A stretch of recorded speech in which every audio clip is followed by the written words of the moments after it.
What's going on, everybody? Welcome to the Game Time Podcast. Game Time Live. It is good to be back. It has been a while since we have been live. I am here with my wonderful co-host, Daryl. He hasn't been with me for the late night shows that I've been doing covering the Gotta the get NBA. my rest. But we are back here today. I want to give you guys some love on the two videos that we put up.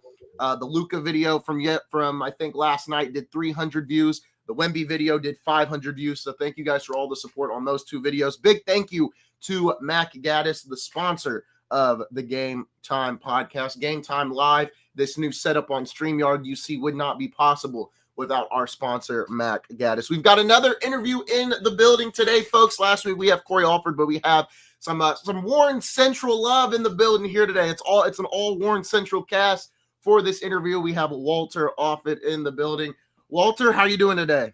I'm great, man. Excited to, kind of rep Warren Central and the east side of Indy and the Indy basketball just in general, right? So excited to be here today. It's great to have you. Now, Coach, I did some research and everything else, so I'm going to read all these off. If I am missing one, please correct me. It's okay. When I looked at your coaching career, right? So Illinois State, assistant men's basketball coach, University of Toledo, assistant men's basketball coach, Tennessee at Chattanooga, assistant coach, and then you were also director of basketball operations at Ball State University, and then graduate assistant at University of Illinois. Now, obviously, I went backwards there in that order, but is all that right? Yeah, that's right. Yep, that's right. And the only thing that's not listed is when I first got to college, I was an assistant at Cathedral. Oh, okay. At Cathedral for the just enemy. a cup of coffee. I was there with a guy named Andy Fagan, which is one of my best friends, and with him for a little bit before I joined the college ranks. But yep, that's right. And then obviously the big one also is you played at Ohio State and then also played at Ohio, where you led the Bobcats to a Sweet 16 appearance, I believe, right, in 2012. Yep.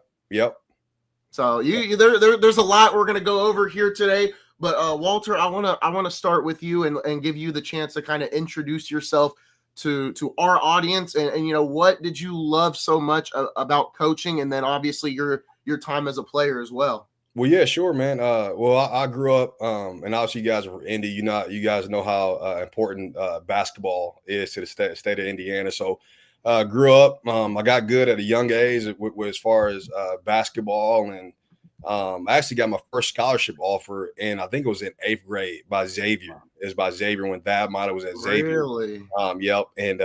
And everybody knows me. I was 6'2". I was 6'2" in 6th grade, so I was bigger than everybody else, and I had guard skills. So, it kind of translated to my game in high school, and was able to still be really, really good. And I had some injuries, as we'll get into, that kind of probably messed me up a little bit throughout my early years in college and later in my high school career, but ended up doing really well and had a love for the game and still had a good college career. And then transitioned that to coaching, and obviously was able to coach at a high level. And yeah, so that's kind of just my background in a nutshell, but excited to kind of walk you guys through that today, but excited to be here. Daryl, I'll let you go. Go ahead. Get your first question. I'll start from scratch, right? So we'll get to Warren Central, but prior to that, Creston or Stony Brook? I don't remember. Oh, Stony Brook, man. It was actually, yeah, Redskins. You know what's funny with that is a guy named Joshua Jones, who's my brother. He was growing up with it. We had a close group of guys that we were connected through in the Warren kind of township area, and was a big deal whether we were going to go to Creston or Stony Brook. And I think it was Joshua Jones' dad. His name is Zell Jones. He got with our parents, and I think they did like a tour or something, or I don't know if it's a meeting, but then he directed us to Stony Brook. I can't remember why it was Stony Brook instead of Creston, but for some reason he wanted us all to go to Stony Brook, and that's what we did. And we didn't lose a game in those 2 years that we played in 7th and 8th grade. So it was like probably the best team in the history of a middle school team at Stony Brook, where we went undefeated for 2 straight years. But we were really, really good. That's all right. I'm glad to hear that, man, because a fellow Stony Brooker as well. I couldn't remember, so I just asked you on air. Yeah. But then obviously going on to Warren Central, starting out, talk a little bit about being that type of a star type player, young age, prior to the internet boom, right? talk a little bit about how your days and weeks went when people, talking about Walter Offutt and seeing your skill set and how that kind of molded you as a young man. Yeah, so it was looking back at it, as I look back when I was younger, and obviously I got a son of my own now. He's 3, but looking back at it, it was kind of surreal. People growing up, people dream about being that good as a younger age. And I was in the 8th grade. I was the number 1 8th grade in the country. I played for a team called Municipal Gardens, who was back then that was the best ever Indiana team. And you would dream about playing with Municipal Gardens with a guy named Red Taylor. But it was a great experience for me. Then after I played for Municipal Gardens, as I got a little bit older, I think as I got into 9th grade, played for a team called Indiana Elite, sponsored by Adidas. And being sponsored by an Adidas team and growing up, I got basically everything free. It's crazy how much free gear and everything. I got stuff sent to my house. And I remember at a time, I got so much stuff sent to my house at one point in time. My mom called the assistant coach at Ohio State at the time, named John Gross, and he actually called Dad Mata too.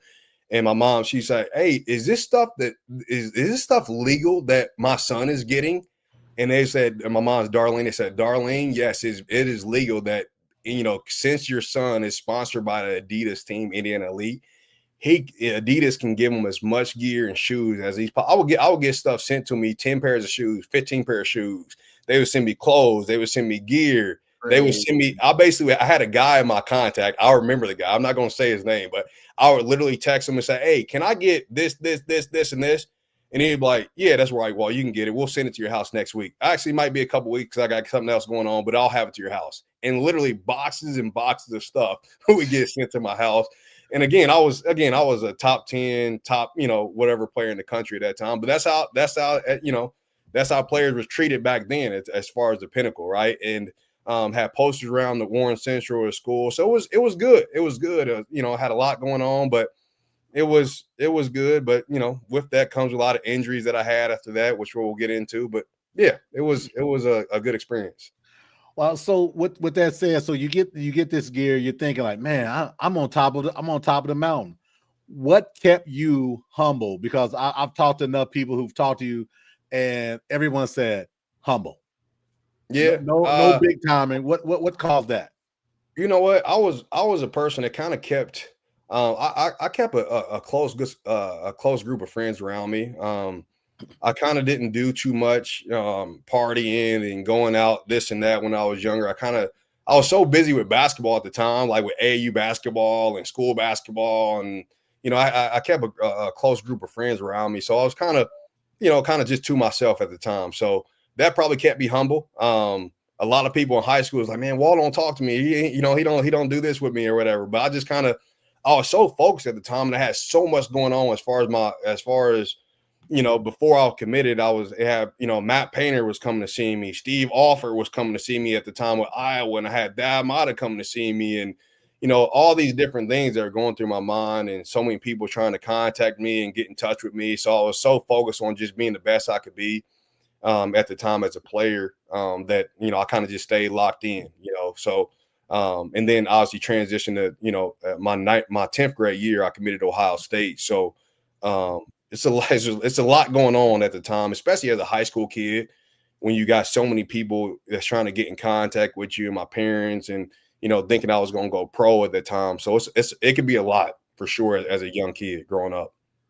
So with that said, 10th grade year, you commit to Ohio State 2 years early. You didn't have to. Yeah. 2 years early. Was there a reason? Was that because you wanted to get it over with and it's just be able to focus more on hooping and your schoolwork, or was there other things that created that? You know what? Looking back on it, there's a couple reasons. One, Ohio State recruited me the hardest at the time. Dad Mata, you remember, he offered me, if I remember early in their podcast when I told you, he was the first guy to offer me when he was at Xavier, right? So I kind of established that relationship with Dad Mata and a guy named John Gross early in my kind of recruiting career. He was on me early, and everybody know Ohio State, right? It's when you go there, it will wow you at first. Like you looking at, you think, you go to a football game everybody know that's the best football job in the country. You're looking at all these people, and at the time, don't let Ramon hear you. Yeah, hey, at the time, you're looking at it and you're saying, well, why not Ohio State? It's there's Ohio State, the Columbus as a city is big time. They had an upward trajectory in basketball since that model was taken over. Indiana at the time, people say, well, why didn't you go to Indiana? Well, Indiana at the time was having problems. They had all these allegations going on, and I remember Mike Davis was there, and it was down at the time. If you remember, before when I committed, Mike Conley and Greg Oden committed, so they had Ohio State had all this momentum. I'm like, well, why not Ohio State? I'm a top player in the country. Why not? I'm going to Ohio State. And at the time, I probably looking back at it, as I think about where I should have went. I mean, everything happens for a reason, right? But I probably looking back at it, I probably should have went to Purdue if I had to do it again. And I joke about because Matt Painter at the time, they were going through a transition with Gene Cady and Matt Painter taking over. And Matt Painter was probably recruiting me probably second hardest. And I was seeing him in my open gyms and practice early in my high school career. So, but you know what? Everything has for a reason. And I joke about when I see Matt Painter when I was on the road recruiting. He jokes about it, says, now Walt, you understand, you probably, you should have went to us or whatever. So we kind of joke about when I see him, but it is what it is now. But yeah. And to that point, right? I think during that time, Mike Davis was coming to the end, and Kelvin Sampson's coming in with all the, and when he first got there, I think he was on a probation because of text messages. I mean, right off the rip, right? Yeah. And that probably scared you a little bit away from Indiana, I'm guessing, right? Well, yeah, it's some. I'm not gonna get too much into those stories as well, but I would say that Kelvin and his staff, even though I was committed to Ohio State, they did try to contact my camp at the time to see if I was really locked in Ohio State to try to get me. They did try to get me, and that's football is weird because football actually does that all the time. Even though a guy's committed to a football program. Guys flip all the time in football. It doesn't nearly happen in basketball, but people still try to contact and say, hey, is that guy really locked into so-and-so school even though he's committed? They'll still do that, but it's kind of frowned upon in basketball, but in football they do it all the time. But Kelvin Sampson and his staff did try to do that at the time with me, just like they did with Eric Gordon, which is why Eric Gordon worked. It worked with Eric Gordon because of Illinois, right? Yeah, he did. He was locked into Illinois, and then he flipped. I wonder why he flipped. Yeah, we know why he flipped. He had some stuff going on in the background, right? So, Walter, I wanted to ask this, right? Because I think one of the biggest things I've noticed in the last couple of years, especially when I was in high school, is it almost feels like at times when someone gets those offers and then they commit that year they have of high school playing whatever sport, they're kind of like, if we win, if we get to semi-state, if we get here, if we get that, it doesn't really matter to me. When you committed to Ohio State, I obviously, you said you committed, your sophomore year, still had 2 years of playing. Were you still motivated to go out and win state or see success at the high school level? Or was it more about, well, let me keep my stats at this point, or let me, the winning does not matter for me at this point, what happens because I'm committed? Because I feel like, in the years I was at high school, I think that's more and more apparent at some schools where they have these top level players, but since they've committed, they're like, I'm just gonna make sure my stats are good. If we get to semi-state or whatever, that's all fine and dandy. You know what? And that's actually a great point you make, Isaiah, right there. Because I think back in the day, I think it's when I was playing, I think it was more about dudes are super competitive back when I played. I don't think it's like that anymore. I think guys are too much worried about, hey, I'm my personal training and looking good and doing that. Shoot, man, back in the day, I want to win. I didn't care about – I wasn't a guy that always averaged a bunch of points. I was a guy that – obviously, I was a good player. I probably hovered somewhere around 16, 17 points a game, 4 or 5 rebounds, 4 or 5 assists. I did a little bit of everything. But at the end of the day, I want to win. I want to win. And one of the biggest reasons I wanted to win is because when I committed to Ohio State, remember, I messed up my knees in high school. So I tore my ACL, I think it was the end of my freshman year, one of my knees. And then I dropped off in the ranking. So I was a top 10 player in the country going into my ninth grade. And, I was still pretty good. And then when I tore my ACL, I probably dropped to I was still top 75, right? So when I came back from my injury my junior year, I had stuff to prove. I'm like, man, I want to prove to everybody I'm just as good as I was before my injury or whatever, you know. So, and then I kind of went back up. I still had a really, really good junior year. And at Warren Central, I think we didn't win sectional, but we were still pretty good. And then going into my senior year when I was back healthy, you know, when that Eric Gordon was gone, Jack Teague was gone, Mike Conley was gone, and everybody's like, shoot, this is Warren Central's year. This is, you know, Gordon Hayward was good, but Gordon Hayward wasn't the guy that, you know, when he was super, super talented. Gordon kind of grew into that as he got into Butler or whatnot. So everybody's like, shoot, man, this is a year Warren Central and Walter Offutt, Mr. Basketball candidate. I was motivated. I was ready to go. I'm like, this is my year. I'm about to win state for Warren Central. Warren Central never done this before, you know, or whatever. So, and then my second game, my senior year, I tore my other ACL. So at the time, I was super motivated. You know, I wanted to prove to everybody. I was like, you know, I'm still really, really good. So, you know, I was always motivated, you know, at the time growing up. But unfortunately, those injuries kind of hit me and kind of derailed me through high school. Talk about that process. Well, like you said, game 2, you know, all the hype. We know we heard it too. We heard it as well. And then obviously this happens. Yep. Chronicle the night and the upcoming weeks and what's going on between the ears of Walter Offutt. Yeah, I still remember that game. It was and people don't realize we had at the time, it wasn't just me on the team. Like I said, we had Joshua Jones, who's went to Eastern Kentucky, and obviously he's a Division I basketball coach now. We had a guy named Jaron Forte, was really, really good. And we, you know, we had Spike was, you know, as a little bit younger as a junior. So we had a guy named Ed Hazard was big, and I think he went to Western Kentucky to play football. And we had a good overall team in addition to kind of me and Josh and Jaron on the team. But we had a really, really good strong game against Perry Meridian first game. I remember that. I think we all had like 20 plus points. And then we go into a second game of our season at home against Fishers. I'm pretty sure it's against Fishers, but you know, Coach Hetty at the time, Sky Hetty, called a play for me. And I remember I was at the top of the key, you know, and then you call like this screen for me, this ball screen. And I remember taking off at the time and trying to drive. And then my knee kind of shifted back, kind of hyperextended, and I just fell to the ground. And I didn't know what happened at the time. Like, shoot, I can't move. I was like, I can't move. And Hetty kind of looked at me and whatever. And the other team like kind of took the ball from me like I wasn't even there, and kind of went down and scored. And they had to kind of escort me off the court. And at the time, going into the next game, I remember we had a game with East Chicago that weekend. And at the time, I went to a guy named it was Dr. Shelbourne's office that was doing a lot of knee surgeries. He did a lot of coach player surgery, and I was hoping, I'm just praying that it just hyperextended and I wouldn't have to go through another ACL surgery. And I remember he did this little Lockman test on my knee to kind of figure out if it was just hyperextended or ACL. And he did that test. And I can tell from the look at his eyes that he knew that. I was like, well, it's over with, man. You tore your other ACL.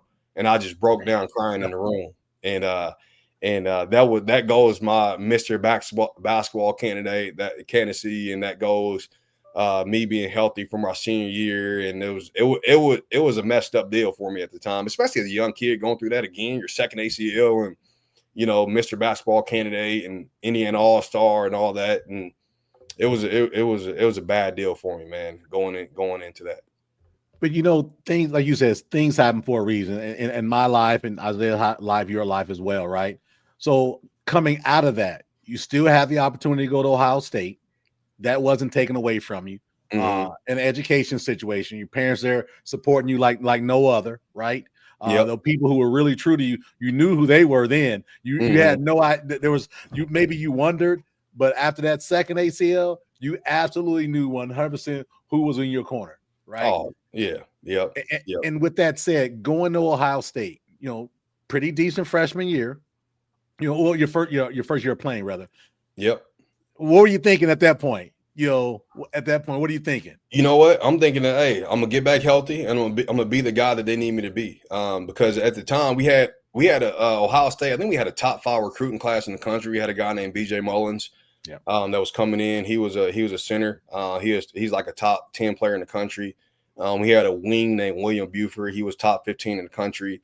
We had another guy named Anthony Crater. He was a top 50 player in the country. So really, the low guy on the totem pole as far as me coming in was me. I was a borderline top 100 player in the country after all the injuries, still really good.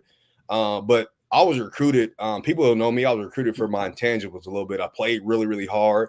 I can do a little bit of everything. And I think going into it's funny. I remember going into it, I think the goal was for me to play point guard in college.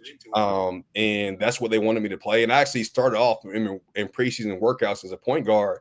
But I think over time, there was like, man, Walt's not a point guard. So I think it kind of hurt my kind of playing time early in college because we had a lot of good wings. We had, like I said, William Buford was one of the best wings in Ohio State history after his, 4-year career.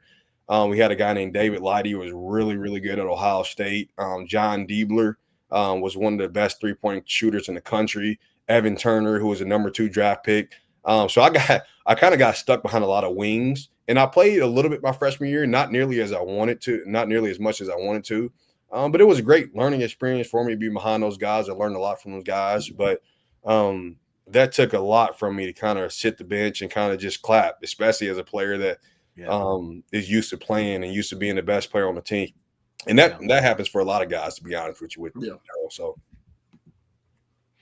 Yeah, and the finishing up on that, right? You talked about Evan Turner, right? I'm still mad at Evan Turner when he came to Pacers and created that concept. But I don't want to get into it right now. This is all about Walt right now. Yeah. But to that point, so you're not playing as much. Are you starting to think right now at that time, maybe this isn't the place for me? Maybe I've got some other opportunities, and talk about that process. Yeah, sure. So, it goes into everybody's mindset when they're not playing as much to transfer right away. But I had a lot of people in my ear, Walt, you need to be playing, you need to do this. And I listened to it, but also I wanted to listen to my coach at the time too. And I decided to stick around at Ohio State. I thought it would be better my second year. And I remember having this conversation with Dad Mata, he's at Butler. He's at Butler now. But I remember I walked in his office going into my sophomore year because I didn't play much my freshman year. And we basically had the same team back my sophomore year. So I walked into his office and said, Dad, hey, do you want me to sit out, and to redshirt a year to save my eligibility? Because that's a big thing. You want to save your eligibility so you have time to play out your remaining 3 years. So he said, no, Walt, you know what? We're going to use you this year in some ways and stuff like this. So I was like, you know what? All right, cool. I'm not gonna redshirt. I'm gonna just play it out. And so the season comes. I remember we're playing at Madison Square Garden in the 2K Classic. I think it was Carolina, and I forget the other team that was in there. But then I didn't get as much playing time as I thought. It was like, it's going to be it's going into the same deal as I did my freshman year. So I was like, you know what? Nope, I'm not doing this again. Then I tried to transfer. So, I stuck it out for a year to try to see if it was going to change, but it didn't, and decided to transfer after that. So that's kind of the mindset that I had going into it after my freshman year. Okay. Isaiah? I was going to ask so our viewers can maybe for our younger viewers as well. At that time, how does the transfer portal work? For people that may not know at the time how it would work back in the day, because I have my idea of it, but it definitely could be different because I know, it was very different for people back then. Yeah, sure. So the rule was, and I decided to do it mid-year my sophomore year, is because if you did it, back then, if you did it mid-year, then you can play at the mid-year of the following year. I think you had to do it before the next semester. That they were also some schools at quarter, so you had before the fall semester ended. It was before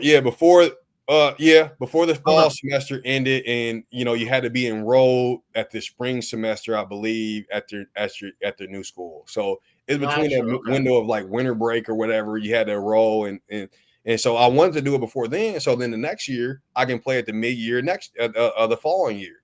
So that's why I did it mid-year, because if I had waited the whole year, and said, at the end of my sophomore year, decided to just transfer, then I'll probably lose that whole year if they played me, right?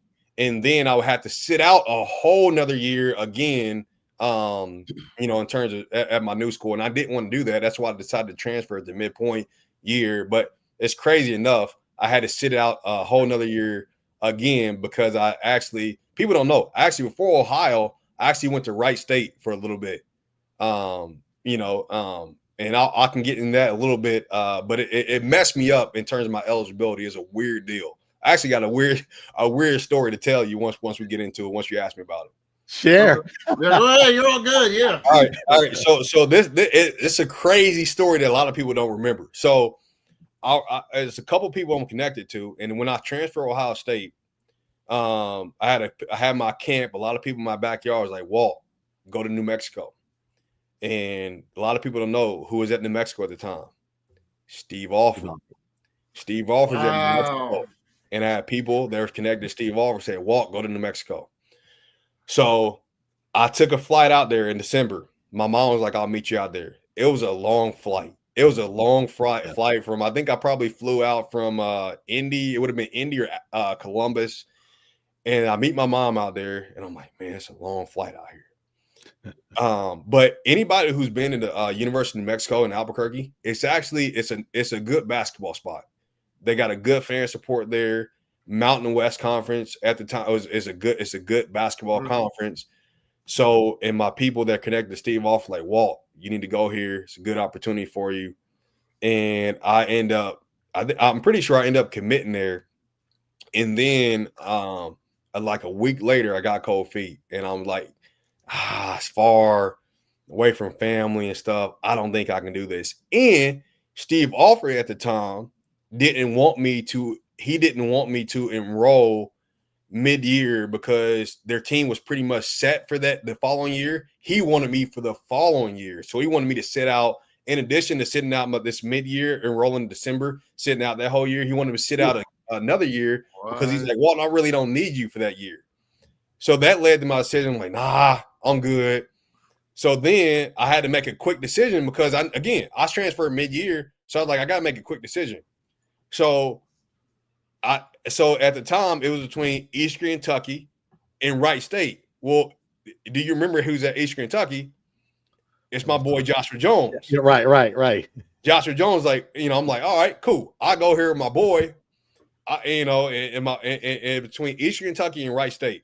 So my boy was like, he's like, do I really want to go to Eastern Kentucky? And he's like, because he had, so at the time I would have had to sit out, I think at the time, and Josh was like, man, Walt, you don't want to come to Eastern Kentucky. He said, I know you. He said, you don't want to come to Eastern Kentucky. So I was like, all right, my boys tell me not to go. I'm just going to go to Wright State. Bob Brownell was there. Bob Brownell's at Clemson now. So I go to Wright State. I enroll at Wright State. I'm there. I'm doing good. I'm ready to go. I'm working out with the staff and whatnot. And then what happened is, and this is where it gets really crazy with the transfer rules, right? And this is where I messed up my career by transferring to NCAA. They messed me up. And when I go there, I love Bob Brownell. Bob Brownell is one of the greatest college coaches. He's at Clemson. He's doing really well there. He's establishing that program. But what happened was that spring, he leaves. I go there to play for him. He leaves to go to Clemson. And then the associate head coach taking over, and I didn't go there for him. He's a good coach, but I went there for Bob Brownell. So then I'm like, man, he leaves. So I'm like, shoot, like I wanted to go there. So then like people don't know, I'm also tight with Gordon Hayward at the time. So Gordon Hayward at Butler, I remember calling Brad. I remember calling and texting Brad Stevens. And I'm like, Brad, do you have a spot for me at Butler? And then he's like, Walt, we don't have a spot for you, but we would love to have you. He said, let me see what I can do. So they didn't have a spot for me. What year is this? Just curious. It was a year between their Final Four run and it was 2010. 2010. It was all, and I could have my timeline a little messed up. I think it might have been. No, you're good. I could have contacted Gordon Hayward and Brad right before they went on that Final Four run. So maybe it was between Butler and Wright State. I was trying to get there. Because I know that they had two back-to-back, because that 2009 is the Hayward half-court shot, and then 2010 was against UConn. It was before the first Final Four, I believe. Okay. Gotcha.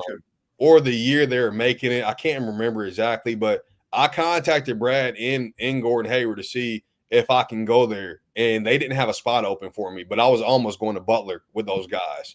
That's my school, man. I love Butler. I've Yeah. never been to a game or nothing, but I watch them every year. I love Butler. Yep.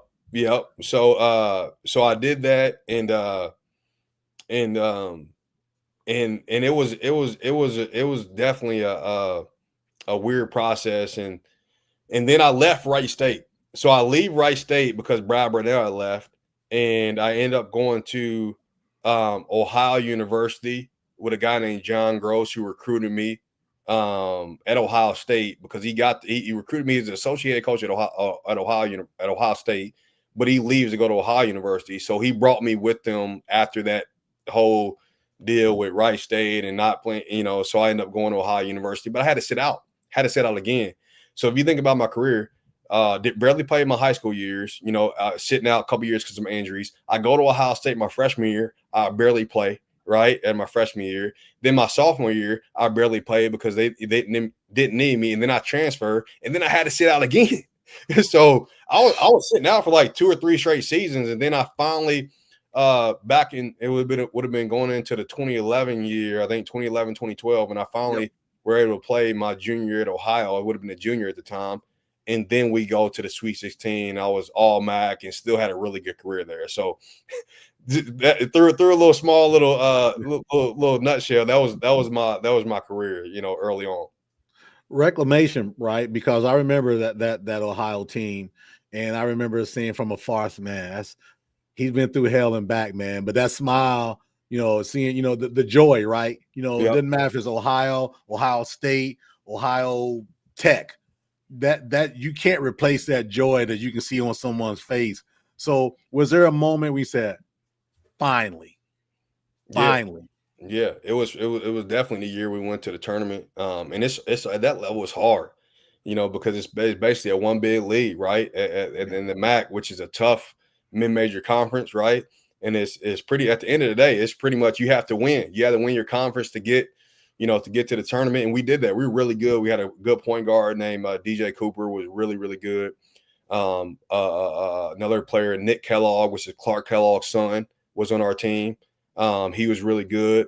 We had a really, really good core at Ohio, and people don't know, we were really good that year. We should have beat Louisville earlier in the non-conference, and I think they went to the Final Four that year too, or the year after. But we should have beat them, and we were really good going into it. So when we went to the tournament, we beat Michigan in the first round. We pretty much, they were the Big Ten champs that year. John Beilein and they were co-Big Ten champs that year, but they had Trey Burke on the team, Tim Hardaway Jr. on the team. He's in the NBA now, and we put it on. And they were younger, we were older, but we beat them handily in the first round. Got a great matchup against South Florida in the second round. They were a defensive team, but they weren't great offensively. We controlled that game, and then we get Carolina in the Sweet 16. And man, if I can have that game back, because I had 27 in the game. They had Tyler Zeller, who's from Indiana, on that team. They had John Henson, who was a draft pick. They had Harrison Barnes, who was in the NBA. They had McAdoo and Reggie Bullock. They had about 4 or 5 draft picks on that team. And Kendall Marshall was out, their star point guard, who it actually helped us. But I got to the line. If I would have hit that free throw, we probably wouldn't have been an Elite Eight then. But yeah, everything works out for a reason. But we end up taking them to overtime and fell short. But that was the run that kind of it was worth it. It was a good run. We were a good team, and had a lot of publicity for the university. And shoot, man, if I would have made that run now, the following year I would have been worth about $1 million, because I was older and I still had another year left with the NIL and stuff like that. So, well, I'm gonna pull up. That's the picture. That's the picture, Isaiah. I was just gonna say, this is the photo that I'm using for the YouTube, for the thumbnail and whatnot. Do you remember this photo? Oh yeah, that was actually. You know what? I think that was the Michigan. I think that's after we beat Michigan. I didn't want to show you on purpose. Yeah, that was Michigan. Right over here. That was Michigan. Yeah, I remember that because a lot of people actually picked us to upset Michigan that game, because of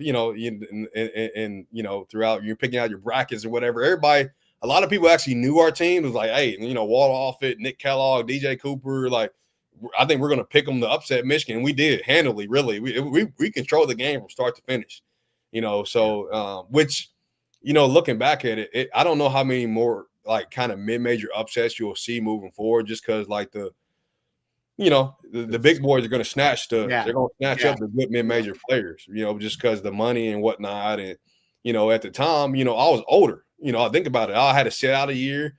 I was basically an older guy playing with Ohio. DJ Cooper was an older guy playing with our team. Nick Kellogg was older, and Tim Hardaway Jr. was a freshman.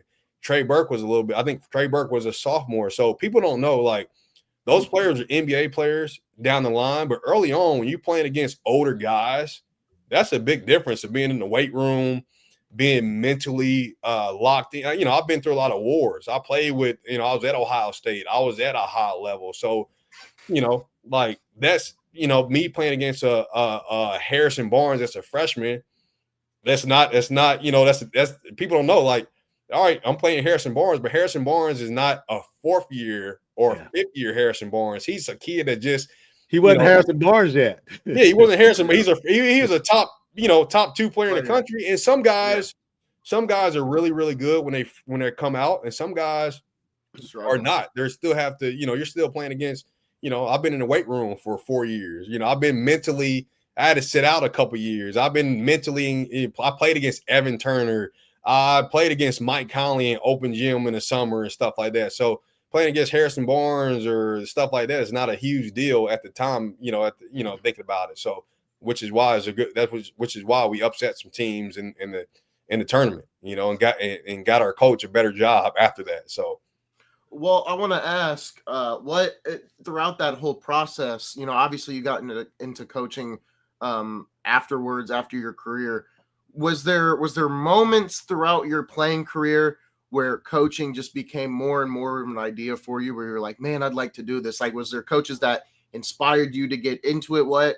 What were some moments that led up to you thinking, okay, when I'm done playing, I want to coach? Well, sure. I think, you know, me and, you know, my best friend, like a brother, like Joshua Jones, when we grew up, it's funny. We grew up like playing video games and stuff, and we was play like, NCAA football and Madden and stuff. And we always do seasons, and we'd be like, hey man, I'm out coach you, and I'm out coach you in this. My team's gonna I'm out coach your team. And, you know, I'm gonna make the right roster moves to do this, right? So I grew up kind of doing that. So as I got into college, I realized that, you know, a lot of people, when I was in middle school, I was 6'2". So as I got older, everybody, you know, they was like projecting me, oh, Walt's gonna be 6'7" and get to the NBA. Well, probably about midway through my college career, I'm like, well, it looked like I'm probably not going to be in the NBA. 6'2". I'm not going to be in the NBA. So what else am I going to do, right, to be kind of successful, right? And as I got into it, and after the Sweet 16, I had 1 year left, and a lot of people don't know this. I'll tell a good little side note story. Is when after that Sweet 16 year, a guy named John Gross, who's our head coach, he went to Illinois. So he bolted to Illinois after that. And, you know, at the time, players, that's a tough part about players nowadays, is like the NCAA allow coaches to go whenever they want to go, right? But players, they don't. Yeah. So I remember they tried to, I was a graduate. I would have been a fifth year graduate. So I could go anywhere in the country I wanted to go. But how about this? So that John Gross and a guy named Jamal Walker was my assistant. They get on the phone. They says, Walt, you know, we just got to Illinois. Do you want to come with us? I was like, yeah, I want to go back to the Big Ten. Why wouldn't I? I'm just coming from the Big Ten. Why wouldn't I want to go back to the Big Ten? I'm just coming off a Sweet 16 year. You know, everybody, you know, a lot of schools are calling me. Arizona's calling me. Kentucky's calling me, because I was older and I had 1 year left. And they view me as, you know, those graduate students, they view you as just like you're just as valuable as a top 5 recruit, because you're older, you're experienced, you've been through the wars. So they wanted to get me. And how about this? So Illinois is like, all right, we just got to go through some paperwork. We're going to get you to Illinois. So they do some homework, and I was going there. My former coaches, I'm used to their system. We would have, you know, I'm like, I'm definitely going to Illinois. So they called the Big Ten office, and the Big Ten said, nope, Walter Offutt cannot go back in the Big Ten because he was already in the Big Ten. Wow.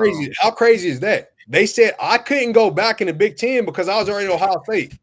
And I'm like, you serious? I barely played at Ohio State. Why wouldn't I be able to go back to the Big Ten? I think they made it a rule after that you know that you could do it. I think it might have been there's a player after that made a big deal about it, and I think it had to do with Iowa or Indiana. I can't remember exactly what player it was, but then they allowed the rule after me or something like that. But think about that. I couldn't go back in the Big Ten because I was already been in the Big Ten. That was the NCAA probably cost me 2 or 3 years of just eligibility, of just in general of all the rules and regulations they had. They essentially screwed me. They screwed me out of two like another year of playing in the Big Ten. Like, and who knows where that would have led me in terms of my trajectory of wherever, right? If I wanted to continue playing after that. And I still had a good career in Ohio. I ended up staying at Ohio that year. And we still ended up winning the MAC championship, and we lost to Akron in the MAC championship to get back in the tournament. But yeah, I knew at the time kind of that I wanted to get into coaching, and that's kind of what that led me to, you know, the years playing and getting into coaching. But I had that's crazy stories that I have kind of mixed in there. I don't know if you see the steam coming off my head, man. I've been on this college thing for the longest. About they got these kids so restricted. Coaches can go wherever they want. Mm-hmm. Now the rabbit has the gun, and now everybody's up in arms. These kids don't know what they want. Wait a minute. You all been suppressing these kids for years and years and years. Yep. This isn't an angry Walt Offutt sharing this story. This is a factual story that needs to be out there and be spoken about, because so many right now are siding with the universities and these coaches because of the victimization that they're projecting, right? So enough kids haven't shared that type of story that you have. You're talking about a young man who's top 8th grader in the country, multiple ACLs, great family, great mindset, and then all he wants to do is go out and play and be competitive. And you got some entity who's up in an ivory tower that says, no, you can't, because you did sign in Ohio State. You played a little bit, but that's not going to work.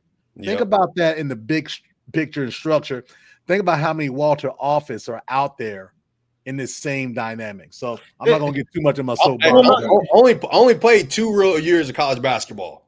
Basically, I played the year we went to the Sweet 16, and the year after. And the year after that, those are I played a lot of minutes in those 2 years. But basically, I only played basically 2 years of college basketball because of the rules. That's so crazy, because like the portal back then, it was weird, and the biggest when I was little, the biggest transfer. It wasn't a portal.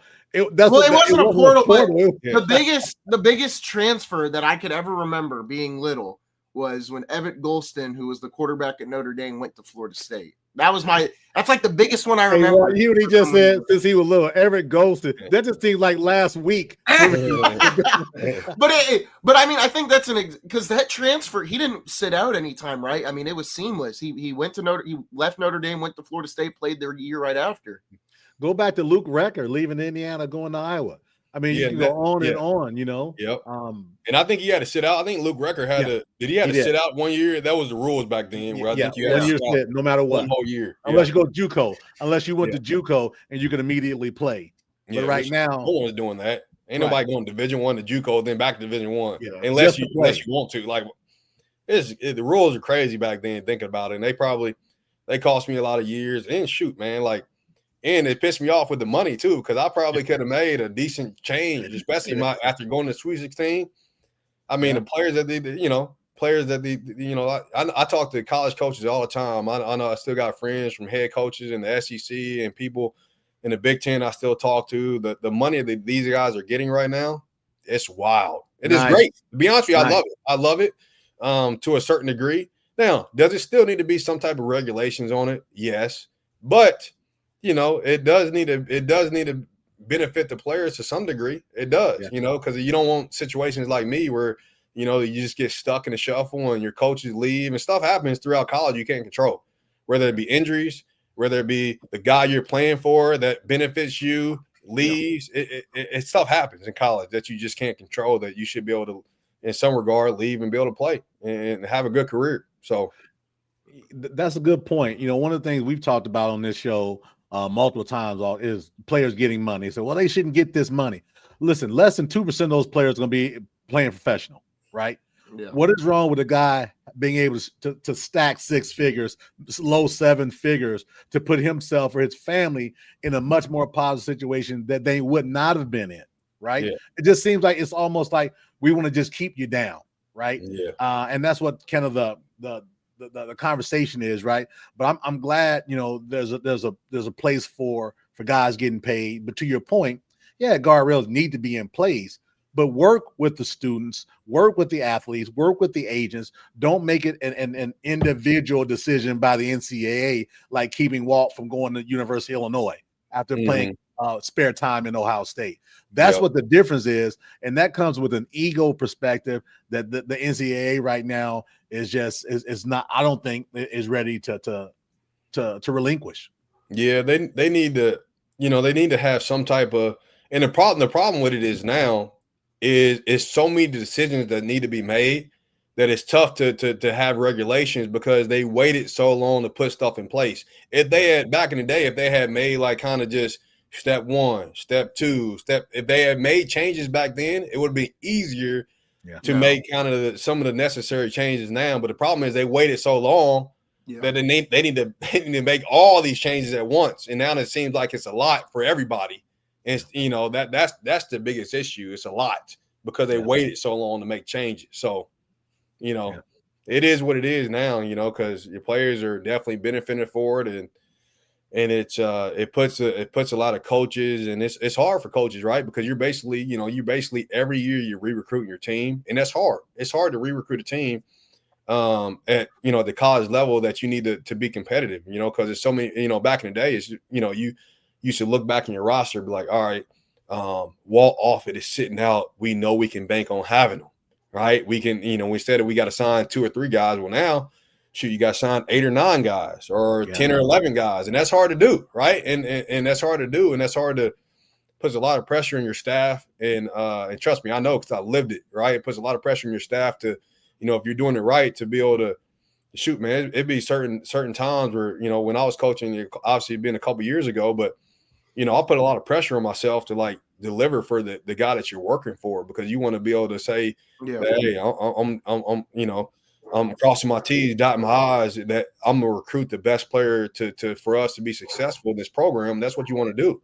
So it puts a lot of pressure on you when you go to sleep at night that you're doing everything you can to make sure that this program is successful at that level, right? So it's hard, man. It is hard. It's hard because there's so many factors, right? You got the playing time. Are you going to be able to recruit this kid for playing time? And do you have the playing time? And do you have the money to be able to say, hey, we want you, and we're going to be able to be in the ballpark to get you with the money side of things. So it's hard, man. Yeah. That's a good segue, right? So you're out of school, right? You're done hooping. College, coaching. Walk us through that timeline and what you've done from the time you left, obviously Ohio University, and coaching, and anything that you want to share from a coaching perspective, things you learned from some coaches, and things that maybe those of us that are regular people who don't have that experience, kind of some things that you've experienced that you could share with not just with just Isaiah and myself, but with the audience as well. Yeah. So I left Toledo at the time, and I went to Illinois State, and at the time my wife was pregnant with our son now, and I decided to kind of shift out of coaching at the time. Had some personal stuff go on with me at the time, and I felt like it was best for me and my family to kind of take a break from coaching, right? So and it's hard. I think a lot of coaches, at times, depending on their situation, they want to get out of coaching, but it's hard to get out of coaching because once you get to a certain level, you're making some really, really good money. I wouldn't say great money, but good enough money to where you're like, if I get out, I'm gonna take a step back, right? And you're kind of making that 6 figures, mid 6 figures, or high 6 figures, and then you got to make that transition. And it can be hard. It can be hard for coaches to say, you know what, I'm out of it. But it's like, what else are you going to do, right? What else are you going to do to make that work, right? So then I decided to do that at the time. And it was a situation where I kind of took over some different, worked at a company called Stryker at the time, then landed on my feet with a great company I work for now called American Buildings Nucor, and steel manufacturing. And hey, I wouldn't be telling you the truth if I still didn't get phone calls to this day with, hey, Walt, do you want to get back in? Do you want to get in you, right? It's in you, right? Yeah, because that's my passion, right? And or whatnot. But at the end of the day, it comes down to what you want for your family and stuff like that. And do I have something else? Do I, kind of deliver me on the basketball realm of things, as my son grows up, and do I want to do some basketball officiating just because it's staying in the game a little bit? So it's been hard. It's not easy to make that transition out of coaching. And like I said, I still get phone calls to this day on, Walt, do you want to get back in? Because do you want to do that? So it's hard. It's hard. It's definitely a. I feel like in coaching, it's a business. It can be a trap. Yeah. Because you're making so much money in coaching, or making good enough money, depending on what level you're at, to where it's like, all right, if I do get out, what am I going to do? It's a hook. Right? It's a hook. It's a hook. Right? What am I going to do? Right? And you just get stuck in it, right? You get stuck in it. You like the movement in the off season, right? This guy goes here. Am I going to be able to go there, that program with them? And am I going to be able to make X amount of money, or am I going to do this or whatever? Yeah. So, it's a lot. It's a lot. I'll say it's a lot of stuff. It's a lot of stuff to weigh. It's a lot of stuff that kind of keeps that competitive juices flowing in you that you kind of get. But it just is what it is. So yeah, that's a good one, right? So what you said was, I was making good enough money, but my family was a little bit more important than that little bit of money. And that's what I heard you say without saying it, right? You're a basketball junkie. You from early days. That's what you knew. That's going to be. You probably were in the 8th grade saying, "Dad, you're going to see me on TV. Don't worry." Right? Yep. And then when that's taken away from a big scale, from an NBA scale, you say, I'm going to take care of mama and my baby, right? I commend you for that, man. A lot of guys have put their families in really bad situations by staying on the road, staying at those universities, traveling, because you probably did a lot of traveling because you're recruiting, right? Yeah. And you're not home with her and him, right? Yeah. So I commend that, man, because a lot of people don't have the courage to say maybe something else better for me, because wait a minute, you're Walter Offutt, you're the basketball guy. No, I'm not the basketball guy anymore. Yeah. And some people can't handle or accept that. Is it? Would you kind of agree with that? Yeah, 100%. Like I'm not. As I got into it, as you learn kind of when you grow up, it's, if you're doing it right as a college coach, if you're doing it right, it's a grind. It's a true grind, because when a lot of people don't realize your games are at 7:00, your games are at 9:00, your games are on Saturdays. And basketball, be honest with you, college basketball is the worst. And the reason I say that is college basketball has the longest season, right? Because it has the longest season, and you also, your recruiting is worse, because when your season gets done, your recruiting starts as soon as your season gets done.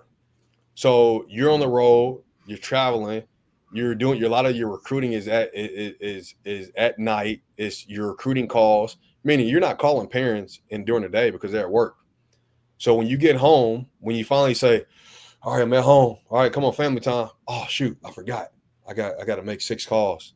I got to make 7 calls. Oh, man. I got to make 8 calls. Oh, shoot, I got to call this parent back. Okay, I'll call this parent at 6:30, but hey, they send a text back. Oh, well, I'm available in a couple hours after I do some stuff. So they're calling you back at 9:00, 9:30 sometimes, depending on the situation, right? So, and then guess what? You're back in the office. You're working a normal timeline back in his office at 8:00, 7:30 a.m., and you don't get home till your practice block is from 3:30 to 6. So you're getting home at 6:30, and then you're making recruiting calls, right? Yeah. And it's constantly you're doing that, because in my mind, I always think this, like if I would take a night off and don't make recruiting calls, I'm thinking like, all right, so and so they're calling right now. So and so definitely calling right now. I'm not calling. Somebody's calling. When you think about that, it motivates me to be like, hey, because I always used to be like, ain't nobody gonna outwork me. I'm not doing it. I was like, I'm not doing it. And that messed me up though. That would make me, that would always make me at times, I would always put my family last in that situation. And as tough as it sounds, I know it sucks. And it's certain things you can do to kind of, escape that at times, to try to put your family first. But I used to always say, like, all right, do I want to go to this game on a Tuesday night? I'm going to travel 3 hours away, driving at 7 o'clock to go see this kid play, who may or may not be good enough. But I used to always say, somebody is driving and making that drive 3-4 hours away at night, wee hours in the morning, to make sure that this player, because it could be the difference in your program. And this guy I work for, he always said this. He always said this to me. Losing a recruit is way worse than losing one game. Way worse. Because you think the impact of one recruit can have in your program, it's way more than just losing one game. Because that one player you recruit in your program, that can be the difference between you making you being at a mid-major or you going to a high major school, because that player is that good to elevate your program. Right? Wow. Think about that. Yeah. I hadn't thought about it like that, but no, that's a great point. Yeah, yep. So that stuff would always go in the back of my mind when I was making decisions on making that call and making that recruiting visit, or making that drive. And I always tell myself in my mind, I'm never letting anybody outwork me. I may lose a recruit to somebody that may be a bigger program, a better program, but I know one thing, they weren't going to outwork me.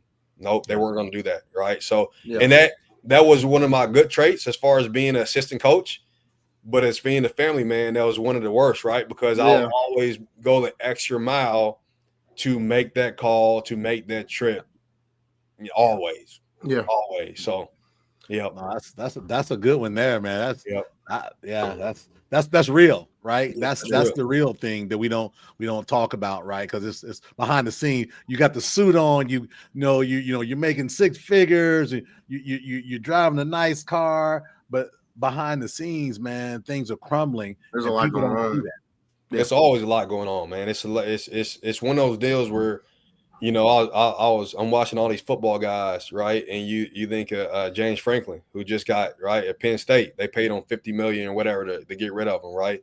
And when they pay these coaches to get rid of them, a lot of people say, "Well, shoot, man, they're getting paid all this money to get rid of." Well, here's the thing: in college coaching, they're getting rid of the head coach and paying them buyout money. But guess who's not getting buyout money? No assistants. The assistant coaches ain't getting buyout money usually. Now some assistant coaches at the high major level and power conferences have like kind of a buyout in their contracts. But usually it's not nearly as much as the head coach. So the assistant coaches are the ones that they get kind of screwed in the deal as far as getting their buyout money, and they got to up and relocate their family. So it's definitely a commitment that you got to make, that you got to be willing to make as a family, not just yourself, but as a family for sure, because there's a lot of time that goes into it that people don't realize. Daryl, what do you have any final questions? I got one. I do got like maybe two. No, you're good, man. I'm just in awe, man, because I'm hearing the things as a parent. I've thought about these things as well.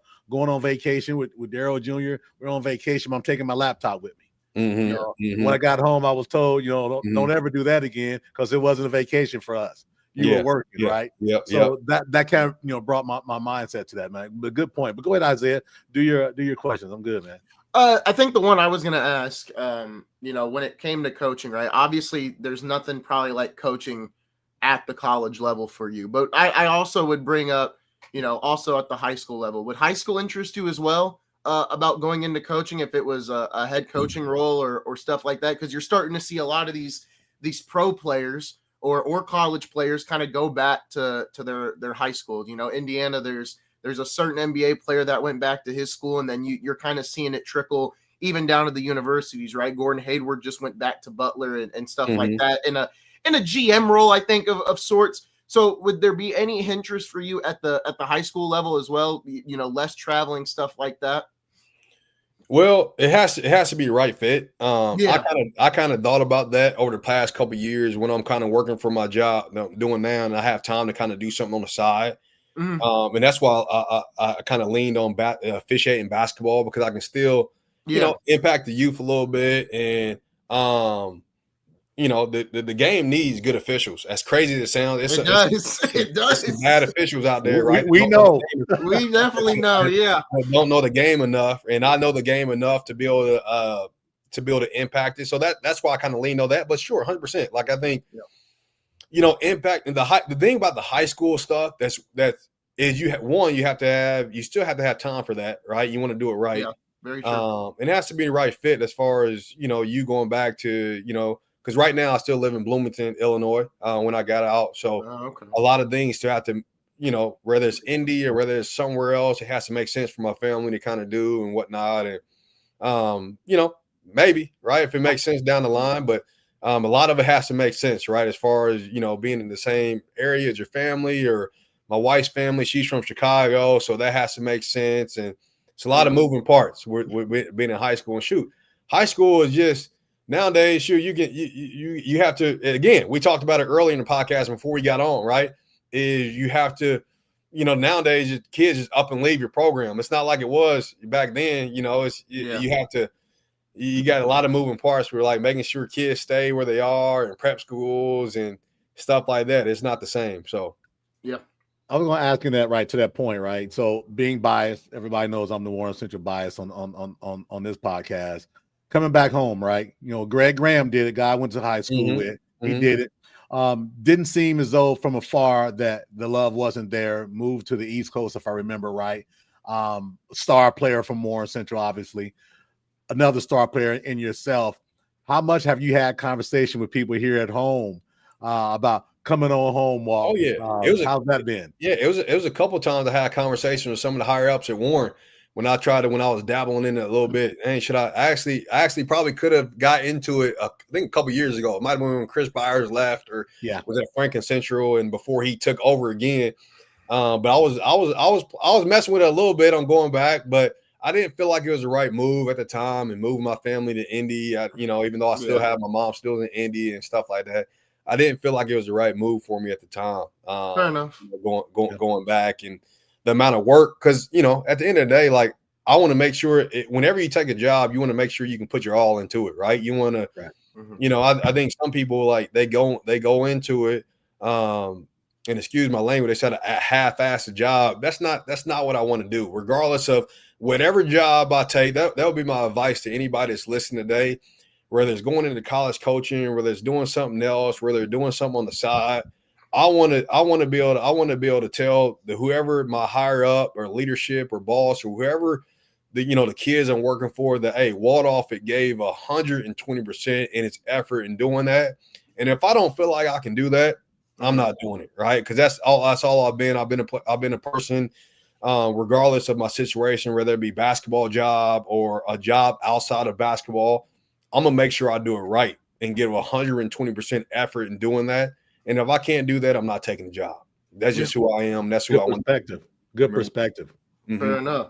Well, the last thing I want to ask, and then we will probably be getting out of here in the next couple of minutes, is, obviously Daryl said it right, basketball junkie. Daryl is, and my two co-hosts are still very college football focused right now, but man, the NBA clicked on this week. I've been watching that all week. Are you watching a lot of NBA? Or are you watching a lot of college basketball? What sports are you mainly watching right now? You know what? I barely watch any NBA basketball, man. Fair enough. It's just crazy, and I would love to hear from other people as well. I think the NBA game is just so different than the college game, and that's what I never played in the NBA, right? Yeah. And I never been, when Kobe left and Kobe kind of passed away or whatnot, that was my guy. I kind of watched, but other than that, I just haven't watched. Yeah. I just haven't watched it too much, other than Kobe or whatnot. But yeah, I'm more of a college basketball guy because, one, I know a lot of college people. I'm still in touch with a lot of college guys, and I watch their teams and some of the guys I recruited. I watch more of them than I do anything else. But Yeah, I watch college football and NFL on Sundays and stuff, but more of a college guy than anything. Here he comes. He went off camera for a reason. I love the Kobe love. Yes, sir. Yes, sir. I love the Kobe love. I'm a Kobe guy for That's sure. My guy for sure. Definitely a college basketball. I'll watch college football on Saturday just because college football runs college Saturdays up until college basketball starts here in a few weeks. But definitely more of I'll watch NBA in the playoffs, but not too much NBA. It's just such a different game than college, and guys are not as serious in the NBA till you get in the playoffs, and it's just a different game than even back in the day. So it's changed so much, and that's kind of what I was sharing with Isaiah over the last probably 15 to 18 years. There's been a shift. And we've been, we're starting to do some Isaiah's doing some late night lives on NBA. And I said, I'll talk to you in January, February, because even the players have said, we'll get serious around that time, with the low management piece. And again, not knocking the NBA. It's just a different time right now than it was 15, 18 years ago when guys really were into it and wanted to play and have some competitive spirit about them, right? From game 1 to game 82, not from game 65 through the playoffs, right? That's just my perspective, right? Guys don't take it seriously. They don't take it seriously until the end of the year, right? And that's just facts. You can watch them. I watch them play. I'll watch one guy. I'm like, this guy's not playing hard. Where in college basketball, those guys are playing hard every single possession. They have to, right? They have to, right? Or they come out the game. Whereas the NBA, they kind of just out there, whatever. Like they just, just different. Whereas back in the day, back in the day when I was growing up, like they like when I was little, they played hard every single possession. It's different nowadays. It's different, definitely. Yeah, but Isaiah loves his NBA hoops, man. We're gonna have some good stuff over the season because we had some real good back and forth last year during the early start of the playoffs and after the trade deadline piece. We definitely would like to have you back on again and be a part of the Warren Central. We had to create a name, the Warren Central Crew or something. But it's been good, man, hearing your story. Right, I've been from afar. I've talked to Junior about it, for a while now. And then when he came downstairs, I was down here in my office and he's like, you won't believe this, Dad. I said, what? You mentioned your name. I said, yeah, right. I mean, I was text him up and see what's going on. Yeah, man, so I'll always have my Warren Central bias, just because, like you said, pride of the East Side, East Side gets a lot of, non-positive, right? But it's the East Side. I'm just further east now. I'm right down from Creston now, but it's still the East Side, and we appreciate you, being on, sharing your story, man. That's a big deal. A lot of people probably weren't aware of what you were doing, right? I mean, just those stories alone, right? You mentioned all those names: Harrison Barnes, Gordon Hayward, Thad Matta, who's at Butler right now, and I'm a Butler guy, right? You talk about watching college basketball. I mean that's what I watch every year. Is I watch Butler. Probably out of all the college basketball teams, because if I could have had a better dribble package, I probably that's where I wanted to go when I was little. So, but you talk about all those stories and all those players and coaches you've met. Those people are still impacting the sport today, right? And you were they were texting you, asking you to come to your to their program. So it definitely it's a small world in that sense for sure, because those are people that I've watched growing up and everything else. So. It was definitely great having you on. And, next time we get you on, we definitely got to have you in like an analyst role, talk a little college basketball. Hey, well, hold on. Let me tell you. I got a text from Mac. He said when our sponsor is Matt Gaddis, that's Pike High School legend, Purdue legend, right? Yeah. And he says as the season goes on, I definitely want to be on. So we've got to get, when we're on the show with Mac, we got to get you back on and hang out two Indiana high school basketball legends, man. For sure. Anytime, man. Anytime, guys. Thanks for having me on. And if you want me to talk any more hoops or any more stories or whatnot with this. I love the stories, man. I love the stories. Hey, I got stories are good. I think I told most of them. I told most of them. Yeah, we got some more. We can do some fictitious ones. They don't have to be all 100%.